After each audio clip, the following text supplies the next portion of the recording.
Combining first-person survival horror with a unique PvP aspect, Hunt Showdown certainly built a reputation in its Steam Early Access for great tension building.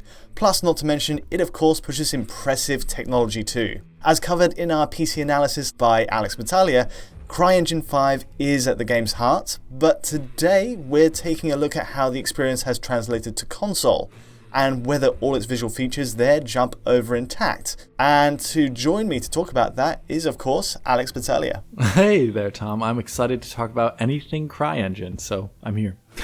Glad to have you on board. So shall we, before we get into it, give people the setup, what this game is and how it actually plays? Because I think it's one of the bigger mysteries. Yeah, it's essentially you teaming up with a partner or not in a server setting with, I think, another 2 or 3 teams. And your objective is, during this time, is to kind of wade through the zombie hordes around the map and all these very eldritch horror-looking creatures and dogs and everything, to collect this dark essence that you get from destroying or killing the larger boss creatures in the game, and then escaping the level at the end with these things. And along the way, you're kind of put in this extremely tense mood because it plays, in a lot of ways, more like a single-player co-op game, kind of like Dark Souls co-op with invaders to a certain degree. There's a lot of tension because you're very squishy, and the weapons that you have actually do quite a lot of damage. So there's always the tension that you could die. Yeah, absolutely. And I think one of the most striking things about it is the bleakness of the wasteland. It's kind of like all swamps and abandoned buildings, and there's this overbearing, brooding atmosphere that kind of is evocative of almost Far Cry 2 in a weird way. It's like very muted colors, and despite the fact obviously it's a completely rival technology in CryEngine, it does remind me of that. And also, you know, there are small hints of the likes of DayZ. There's a very grounded approach to how the gameplay flows and the weaponry, and how clunky it is at the start, and then you kind of upgrade stuff as you go to improve it.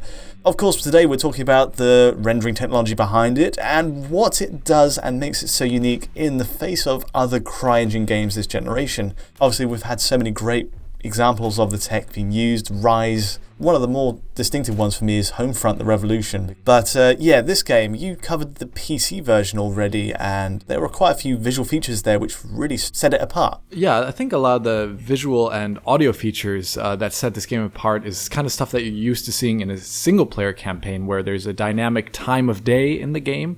So it will slowly advance until the evening as you're playing it. And the reason why this works at all is because the game is updating the lighting, like the shadow maps, and the indirect lighting through something called sparse voxel GI on PC, which basically occludes light and bounces light off of surfaces based upon a simplified voxel representation of the scene. And it looks really, really good. There's a lot of depth into the areas, like if you look into the woods in the game, or you look underneath an overhang, there'll be like a depth to that lighting there that you don't usually see in many games. But that feature hasn't found its way onto consoles actually in the past. If you look at something like Kingdom Come Deliverance, which used a more simplified version of this SVOGI technology, where it only did it for basically the ambient occlusion, voxelized ambient occlusion.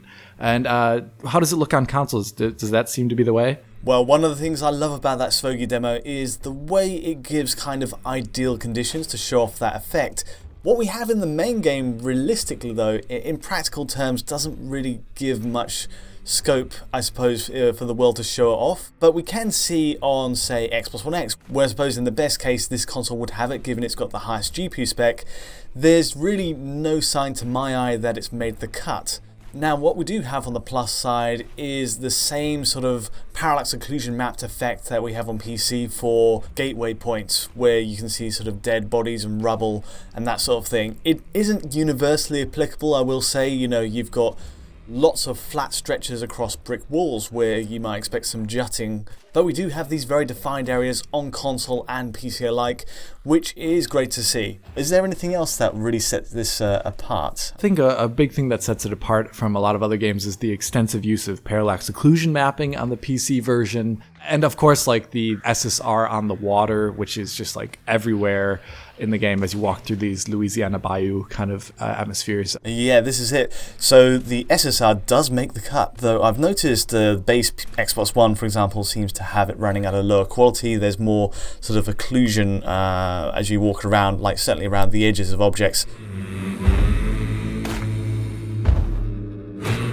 We should get on to what the game looks like on console and how it's all set up. So, enhanced consoles, Xbox One X, we've got a native resolution of 3200 by 1800, which gives us not quite PC top-level visuals, but the resolution is great if you've got a 4K set. Now, I have seen temporal anti-aliasing in use here. PS4 Pro, meanwhile, takes the next jump down on the resolution ladder at 2560 by 1440, and to be honest, the only other visual difference I've noticed is lower anisotropic filtering quality there, which then leads us to the base consoles if you wanted to talk on that. Yeah, base consoles here, kind of like the beginning of the generation spread of resolutions. You have PS4 with 1920 by 1080 at 1080p, and Xbox One at 1600 by 900, that famous resolution that what a surprise. Rise in the pre-release period said it would be running at, and there was a lot of controversy whether or not the Xbox One is a 1080p machine. Of course, that normal spread of resolution is seen here. But in comparison to the higher end consoles here, the Pro consoles, we're seeing something like lowered anisotropic filtering on both of these consoles, with even lower look actually on the Xbox One due to its lower resolution there, and kind of dithered shadows and lower motion blur quality, and in general much more pop-in. You can kind of see at times as well this kind of like lower grade light shaft resolution, I'm presuming due to the lower volumetric fog resolution in the game. So it in general just looks less visually stable, but that's kind of to expect at this point in the generation with these lower end machines. Yeah, I really noticed that on the base Xbox One actually. Like it kind of looked like there were obvious banding gradients on the light shafts, and I can only imagine that's like one of the lower settings available on PC. So yeah, and I also noticed like the insect projectiles from certain witch-like enemies. It's kind of like really muddy and low quality. I can imagine for that it's probably the alpha textures in the game, or like the transparencies are rendered at a lower resolution than the internal resolution of the game, which is something you would see in a game like this that has a lot of transparency in it as well. So.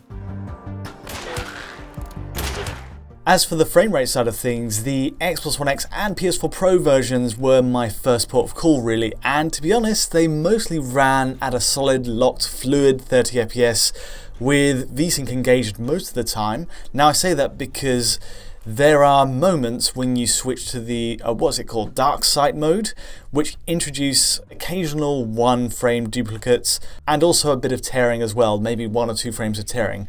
That happens in the transition to and from that. But otherwise, it's very solid, and outside of those moments, I haven't really caught anything under 30 FPS. There is an exception on PS4 Pro, which I noticed when being bombarded with lots of effects. It goes to the sort of top end of the 20s with a bit of tearing, but that was after several hours of play, and I haven't encountered anything like it since. So on the whole, X and Pro really solid 30 FPS playback there. Which kind of brings the conversation over to the PS4 and Xbox One, which are once again targeting 30 FPS with a VSync that can tear when it drops below. And here you were saying to me that you noticed that it's less consistent. Like you can see the Xbox One and PS4 struggling to keep the frame rate up in like when you would use the dark sight mode, which is basically a mode in the game that allows you to see like targets and the enemies. Well, if we were to look at the base PS4 and Xbox One, I think we have a bit more of an issue, especially when switching to and from, again, that dark side mode. What you have here is essentially the same problem, but it's a bit more pronounced. When you get to switch between the two, the frames start tearing and you get this sort of blip where the screen will flash as if a buffer is loading in, and at that point it becomes a bit more jarring to constantly switch between normal mode and the dark sight mode. It's especially jarring because you so frequently have to swap to that view to see exactly where you're going. You're looking for that sparkle effect in the distance, and it does become a lot more jarring if you're using the base consoles. It's a bit of a shame, and I ended up really wishing I was playing on the enhanced consoles again. I'm curious if it's because they're calling up like a new full screen effect, or if it's because maybe like occlusion culling for geometry, while it turns up, is also kind of different for a second, so it's rendering a lot more geometry in that one moment. I have no idea why it is, but that's actually, considering how from playing the PC version, you use that rather often, so that's kind of a shame to see that it doesn't run so well when bringing up Darkside. Yeah, so it goes. So I think that's basically the breakdown. There's not a lot more to say on this one. Obviously, we've dipped into the game. You're randomly spawning across the map, and there's no way to perfectly match any of these versions, especially with the time of day mechanic as well. But hopefully this gives a kind of sample of where each version is at release anyway. So let's call it there, I think. Thanks so much for joining me, Alex. Oh, of course. Anything CryEngine? All the time. Of course.